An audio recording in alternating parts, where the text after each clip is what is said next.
새해 복 많이 받으셨습니까?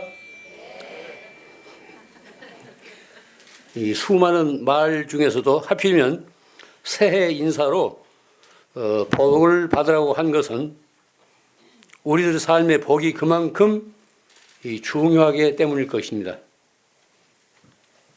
이 험난한 세상에서 복이 우리를 받쳐주지 않는다면 제대로 살 수가 없습니다.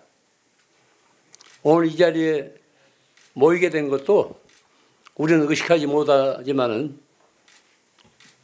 복이 우리를 받쳐주었기 때문에 여기까지 온 것입니다. 복을 많이 받으라고 하는데 그럼 그 복은 어디서 오는 것일까요?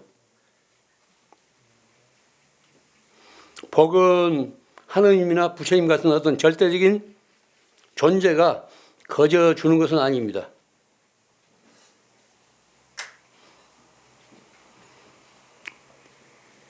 또 선별해서 주는 것도 아닙니다. 만약 어떤 절대적인 존재가 사람을 가려서 어떤 대상을 가려서 복을 주지 않는다면 그것은 편애예요. 그렇다면 그는 절대적인 존재일 수가 없습니다. 복은 더 말할 것도 없이 우리 스스로가 지어서 받습니다. 따라서 복을 받으려면 먼저 복받을 행동을 해야 됩니다. 복받을 마음씨를 지녀야 됩니다. 우리들의 순간순간의 삶이 과연 복을 받을 만한가? 내가 하는 말과 생각과 행동이 복을 받을 만한가? 스스로 살펴야 됩니다. 그런데 혼자서는 복을 짓기 어렵습니다. 어떤 대상을 통해서 내가 복을 짓기도 하고 감하기도 합니다. 이런 사실을 명심해야 됩니다. 새해 달력을 바꿔서 건지가 어느새 한 달하고도 아흘해가 되었습니다. 금년 365일 중에서 그 7분의 1이 이미 지나간 거예요. 세월 참 더덥다는 것을 실감하게 될 겁니다.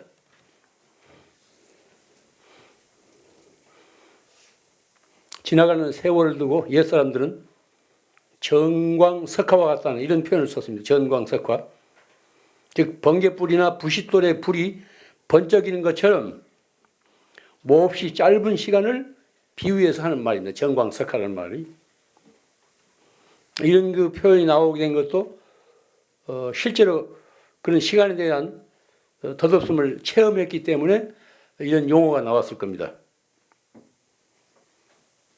저는 지금까지 이런 표현을 관념적으로 건성으로 듣고 그 실체를 실감하지 못했습니다. 물론 이 자리에 오신 여러분들도 아마 거의 시간에 대해서 관념적으로 인식하게 됐을 겁니다. 제가 지난 겨울 몸소 눈병을 앓으면서 이 시간에 대한 인식을 새롭게 했습니다. 병원에서 안약을 처방하면서 한 가지 약은 1시간 간격으로, 즉 시간마다 안약을 넣으라는 그런 지시를 받았습니다. 그 1시간이 얼마나 빨리 지나가는지, 지나가는 것이 아니라 술술 빠져나가는 거예요. 지나간다는 표현은 더디어요. 술술 빠져나가더라고. 마치 모래를 한 금 쥐었을 때 손가락 사이로 모래가 빠져나가듯이, 모래가 술술 빠져나가듯이 시간이 그렇게 빠져나가요. 시계를 들여다보면서 시간마다 안약을 넣다 보니 하루가 훌쩍 지나가더라고요. 보통서는 이렇게 빨리 지나가는 시간을 의식 못한 채 그저 관념적으로만 시간의 덧없음을 우리는 인식하게 됩니다. 인식해 왔습니다. 그러다가 막상 내 몸으로 그 시간과 부딪혀 보니까 그렇게 빨리 빠져나가더라고요. 이런 사실 앞에 정신이 번쩍 들지 않을 수 없었습니다. 그러면서 내게 남은 시간의 잔고에 대해서 생각하지 않을 수 없었습니다. 이 시간의 덧없음은 굳이 노년에만 해당되는 것이 아닙니다. 남녀노소 가릴 것 없이 누구에게나 똑같이 하루 24시간이 주어지고 그 24시간이 쏜살같이 빠져나가는 것입니다. 그렇기 때문에 순간순간의 삶이 얼마나 엄숙한 것인지 정신이 번쩍 들지 않을 수 없었습니다.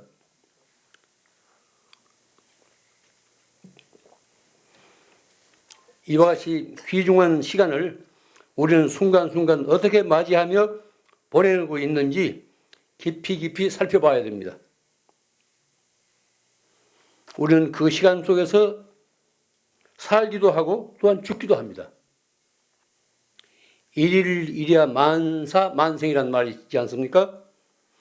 하루낮과 하룻밤 사이에 10,000번 죽고 10,000번 태어난다는 소리예요. 하루낮과 하룻밤 사이에 우리들이 의식을 했건 의식을 하지 않았건 간에 10,000번 죽고 10,000번 태어난다는 겁니다. 또한 그런 시간에 살면서 그 시간을 우리는 살리기도 하고 죽이기도 해요. 친구를 만나서 서로에게 유익하고 정다운 자리를 이루었다면 그는 시간을 살리는 것이 되고, 쓸데없는 소리나 하고 남의 흉이나 보면서 서로에게 도움이 되지 않는 자리를 가졌다면 그것은 시간을 죽이는 일이 됩니다. 녹화는 우리에게 주어진 시간인데 그 시간을 잘 쓰면은 시간을 살리는 것이 되고, 그토록 귀중한 시간도 무가치하게 흘려보내면 시간을 죽이는 것이 된다는 소리입니다. 우리가 누군가를 만나는 것은 시간을 살리기 위해서이지 죽이기 위해서는 아닙니다. 여러분들이 아직도 추운 날씨에 밖에서 떨고 있으면서 저를 찾아온 것도 시간을 살리기 위해서 온 것이지 시간을 죽이기 위해서 온 사람은 하나도 없을 겁니다. 누구를 만날 때 시간을 살리고 있는지 죽이고 있는지 안으로 살펴볼 수 있어야 됩니다. 우리는 정초부터 연쇄 살인 사건과 용산 참사로 인해서 모처럼 맞이한 새 첫머리를 얼룩지게 하고 있습니다. 이런 끔찍한 뉴스를 되풀이해서 접하다 보면은 우리들 자신의 일상이 그맘치 얼룩지게 됩니다. 이런 현상은 결코 시간을 살리는 일이 못 됩니다. 끔찍한 소식을 반복해서 보거나 들으면 우리 의식 속에 어두운 그림자가 남게 돼요. 잠재의식을 형성하게 됩니다. 그렇기 때문에 우리는 보고 듣는 것을 가릴 수 있어야 돼요. 선별할 수 있어야 돼요.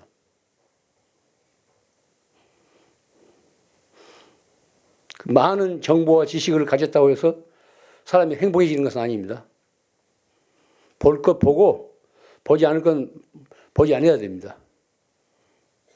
들을 소리 안 들을 소리도 가려서 들어야 됩니다. 읽을 책도 마찬가지예요. 대낮에 읽을 게 아니고 가려서 읽어야 됩니다. 말도 그렇습니다. 할 말 쓰잘데기 없는 가려서 해야 돼요.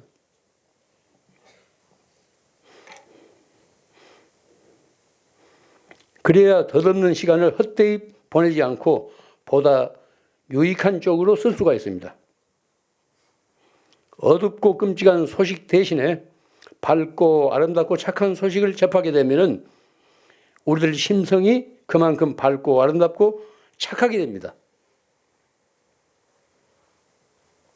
올 한 해 이 시간의 덧없음을 화두 삼아서 복된 순간을 이룰 수 있도록 우리 다 같이 정신을 바짝 차리고 사십시다. 우리에게 주어진 남은 시간을 헛되이 낭비하지 않고 보다 알차게 살도록 다 같이 정진하십시다. 새해 복 많이 지으십시오. 오늘이 이 맺은 것을 푸는 해전날이라 한 가지 곁들이겠습니다. 평소에 제가 마음에 두고 있던 뭐 생각들인데 오늘은 해전날이고 해서 풀어보려고 합니다. 이곳에 처음 절이 만들어졌을 때는 여러분들이 잘 아시다시피 여러 가지로 어설프기 짝이 없었습니다. 그동안 여러 불자들의 신심 어린 정성과 주지스님을 비롯해서 절을 운영하는 소임자들의 피나는 노고의 덕으로 오늘 같은 번듯한 도량이 되었습니다. 지장정과 식당이 세워지고 설법정과 종각, 정랑이 정비되었습니다. 여기 한 가지 덧붙일 것은 요새 이제 갑자기 뒷간을 무슨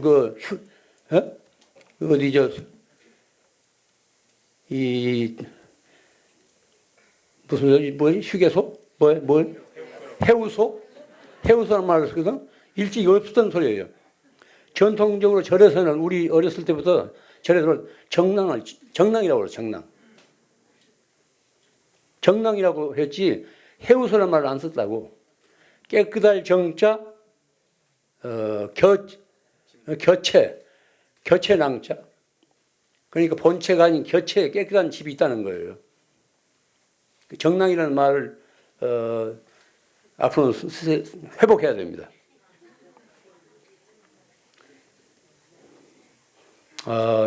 제가 이 자리에서 이 절을 처음 만들고 창건법회를 할 때 가난한 절이 됐으면 좋겠다는 그런 말씀을 드렸습니다. 너무 절들이 교회가 흥청망청하기 때문에 보다 좀 조촐한 그런 절이 되었으면 싶어서 이제 가난한 절을 표방했습니다. 그런데 이제는 누가 봐도 가난한 절은 결코 아닙니다. 넘치기 직전에 이르렀어요. 내가 보기에 차츰 넘치게 돼요. 제가 이 자리에서 법문을 하고 나면은 그 끝에 을에 불사를 내세워서 돈 이야기를 꺼내는데 그때마다 저는 몹시 곤혹스러워요. 물론 저를 운영하는 입장에서는 부득이 사람들이 많이 모였을 때 불사의 내용을 알지 않을 수가 없습니다. 다른 기회가 없으니까. 그러나 그 방법은 달리해야 돼요. 유심히 들으십시오. 제가 방법을 제시하겠습니다. 길상사의 경우는 달마다 나오는 소식지가 있습니다. 거기 얼마인지 불사 내용을 알릴 수 있거든. 또 일주문 쪽에 게시판이 있어요. 게시판에다 실면 됩니다. 그렇게 되면은 신성한 법회를 돈 이야기로 먹칠하지 않을 수 있어요. 한 놈은 돈 이야기를 꺼내서 신도들한테 부담을 주지 말라고 한다는데 다른 한 놈은 그럼에도 불구하고 돈 이야기를 해야겠다고 하니 두 놈이 미리 짜고 하는 수작 같아서 듣는 쪽에서는 부담과 불쾌감을 동시에 지니게 됩니다. 이거 솔직히 그래요. 또 어떤 신도들이 저한테도 그런 얘기를 해요. 모처럼 절에 와서 그동안 쌓인 짐을 부리고 가고 싶었는데 도리어 짐을 지고 가는 결과가 된다는 거예요. 법회는 말 그대로 처음부터 끝까지 법다운 모임이 돼야 됩니다. 법법자 모임 했자 법다운 모임이 돼야 돼요. 그날 들은 법문의 내용을 차분히 음미하면서 마음에 담아둬야 해요. 그런데 법문 끝에 바로 돈 이야기를 꺼내는 것은 법회와 법문에 대한 일종의 모독이에요. 모독이라고. 이런 일은 이 절뿐이 아닙니다. 어느 절이나 교회 할 것 없이 상식화되고 일상화되어 있어요. 인습화되어 있어요. 이건 반드시 시정돼야 돼요. 지금이 어떤 때입니까? 경제적으로 가장 어려워서 못 살기도 하지 않습니까? 경제를 살리겠다고 나온 사람들도 이제 어쩔 줄 모르고 뭐 쩔쩔매지 않아요? 갈팡질팡하고. 직장에서 쫓겨나 일자리를 잃어가는 사람들이 지금 부지기수입니다. 세상이 어려울 때는 절이나 교회도 어려움을 함께 나누어 가져야 돼요. 세상이 어려운데 절이나 교회에서 떵떵거리고 있다면 그건 절도 교회도 아닙니다. 세상이 나아질 때까지 적어도 이 도량에서는 불사가 중단돼야 합니다.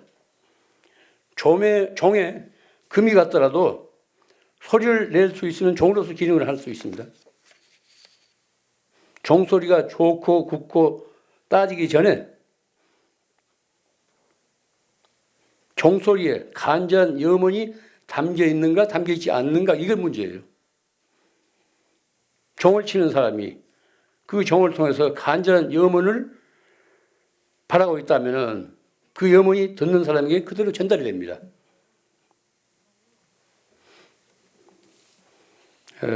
제 나이도 있고 건강도 그전만 못해서 이런 자리에도 앞으로 자주 나오지 못할 것 같아서 그동안 마음에 고인 이 말을 오늘 쏟아놓았습니다. 제가 한 이 말을 고깝거나 서운하게 듣지 말고 또 다른 법문으로 받아들였으면 합니다. 거친 말실에서 대단히 죄송합니다. 이만 마치겠습니다.